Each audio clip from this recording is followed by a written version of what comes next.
अस्सलाम वालेकुम and welcome to test point official. Dear viewers, अगर आप अपनी इंग्लिश को इंप्रूव करना चाहते हैं तो ये वीडियो लेक्चर आपके लिए बहुत ही अहम है, बिकॉज इस वीडियो लेक्चर में हम पास्ट पेपर से लिए गए इंग्लिश के related most important MCQs discuss करेंगे। और अगर आपको पीडीएफ चाहिए तो लिंक डिस्क्रिप्शन में मौजूद है। पासवर्ड इसी वीडियो में आगे जाके मैं आपसे शेयर करता हूँ। सो फर्स्ट क्वेश्चन जो है आज का वो है put a blanket dash the child, यानी कि बच्चे पर कंबल डाल दो। सो यहाँ जो प्रेपोजिशन यूज होगा वो होगा ओवर।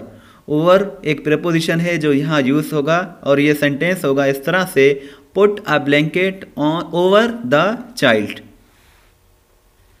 वैसे तो हम ओवर को उस वक्त यूज करते हैं जब फिजिकल कांटेक्ट ना हो, लेकिन कभी कभी समटाइम्स ओवर को हम यूज करते हैं किसी चीज को मुकम्मल ढांपने के लिए, कवर करने के लिए भी हम ओवर का यूज कर सकते हैं। सो ये डिटेल भी लिखा हुआ है कि over is sometimes use to cover the whole surface. सारे सरफेस को कवर करने के लिए भी हम ओवर का यूज कर सकते हैं, whether there is no physical contact और नॉट। फिजिकल कॉन्टैक्ट हो या ना हो, सब कुछ जो कवर करने के लिए भी हम ओवर का यूज कर सकते हैं। नेक्स्ट क्वेश्चन है the books were dash the table, यानी कि किताबें मेज पर थी, तो यहाँ जो यूज होगा वो होगा प्रेपोजिशन ऑन, क्योंकि ऑन फिजिकल कांटेक्ट को बताने के लिए एक प्रेपोजिशन है। सो जो किताबें थी टेबल के ऊपर पड़ी थी, मेज के ऊपर, तो कांटेक्ट था, तो वहाँ हम ऑन का यूज़ करेंगे। और ऑन का यूज़ किया जाता है प्लेस्ड इन कांटेक्ट, लेकिन अपॉन का यूज़ किया जाता है इन मोशन में। और कभी कभार, जैसे कि लास्ट क्वेश्चन में हमने डिस्कस किया था, तो कभी कभार हम सारी सरफेस को कवर करने के लिए भी अपॉन का यूज़ कर सकते हैं।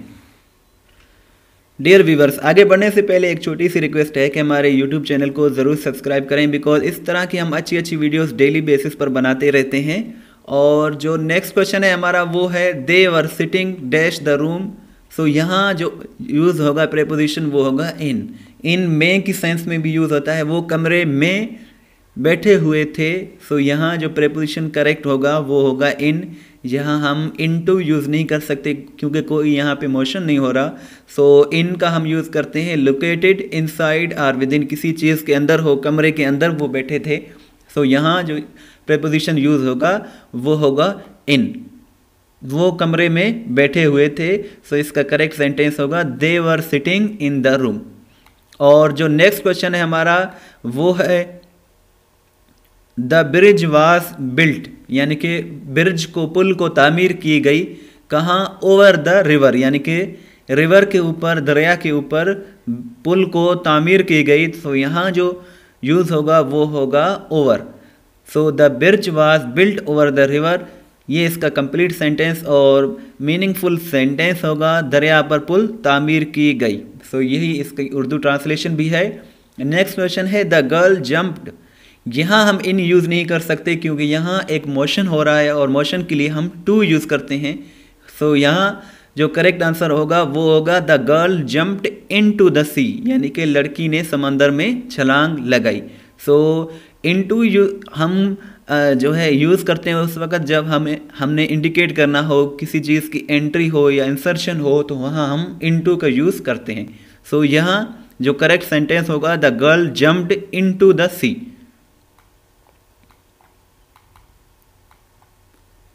नेक्स्ट क्वेश्चन है the police are for our safety, यानी कि जो पुलिस जो है वो हमारी तहफ़्फ़ुज़ के लिए है। सो यहाँ फॉर यूज़ करेंगे और किसी मकसद को दिखाने के लिए भी फॉर का हम यूज़ कर सकते हैं। जैसे कि ये एक पर्पज़ है, ये एक मकसद है कि पुलिस किसके लिए है, किस मकसद के लिए है। सो यहाँ जो पुलिस है हमारी तहफ़्फ़ुज़ के लिए है, सेफ्टी के लिए है। सो यहाँ जो हम लगाएंगे वो होगा the police are for our safety, police हमारी हिफाजत के लिए है। नेक्स्ट क्वेश्चन है he has eaten nothing. So यहाँ फॉर अ लॉन्ग टाइम आएगा। फॉर अ लॉन्ग टाइम यानी कि कई वक्त से लेकर बहुत टाइम हो गया है उसने कुछ नहीं खाया है।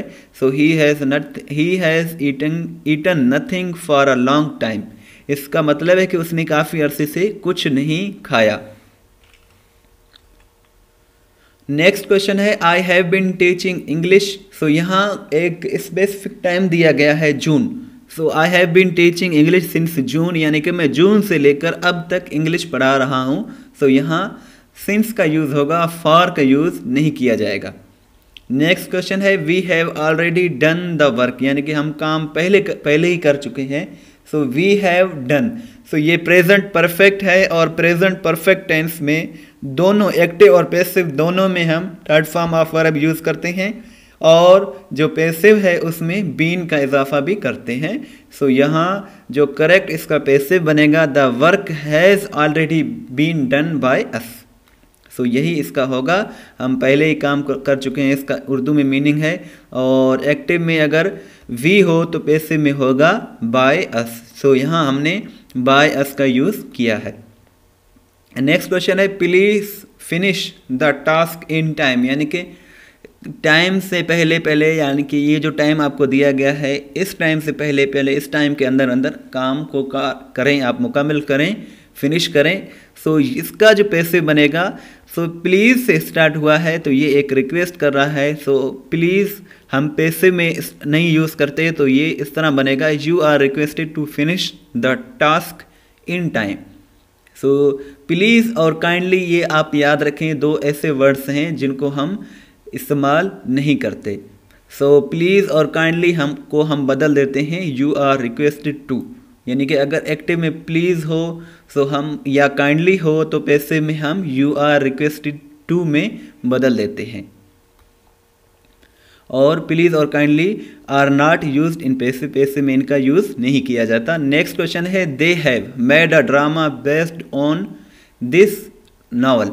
सो इसका जो पैसिव होगा वो होगा a drama has been made based on this novel by them.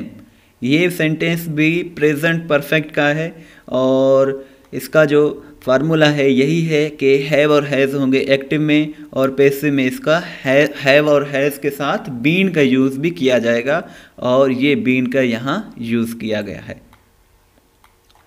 ये सारे डिटेल्स आप हमारी वेबसाइट से देख सकते हैं। इस तरह की जो भी डिटेल आपको MCQ चाहिए तो आप testpoint.pk विज़िट करें, आपको हर किस्म के डिटेल्स मिल जाएंगे। और जो नेक्स्ट क्वेश्चन है हमारा वो है did he remember the date and time, क्या वो डेट और टाइम याद करता है, किए थे उसने। सो ये इसका पैसिव करेक्ट है, were the date and time remembered by him. So अगर डिड हो पास्ट इंडिफरेंट टेंस में एक्टिव में तो इसका पैसिव बनाने के लिए हमें वर का यूज़ किया जाता है और हम वर का यूज़ करते हैं। और ये पास्ट इंडिफरेंट टेंस का सेंटेंस है। एक्टिव में क्वेश्चन पूछने के लिए did subject first form of verb और ऑब्जेक्ट का यूज़ किया जाता है और पैसिव में इस किस्म के सेंटेंसेस के लिए was were object third form of verb bye और फिर सब्जेक्ट का यूज़ किया जाता है। पूरी वीडियो देखने के बाद नीचे दिए गए लिंक पर क्लिक करके अपना टेस्ट लें ताकि आपको मालूम हो जाए कि कितने सवालात आपको याद हो गए हैं। नेक्स्ट क्वेश्चन है he decided to sell the car, उसने फैसला किया है कार फरोख्त करने का। सो इसका पैसिव बनेगा the decision was made by him to sell the car. और इसका जो उर्दू मीनिंग भी लिखा हुआ है, उसने कार फरोख्त करने का फैसला किया है। ये भी पास्ट इंडिफरेंट टेंस का सेंटेंस है और ये सारे रूल्स भी लिखे हुए।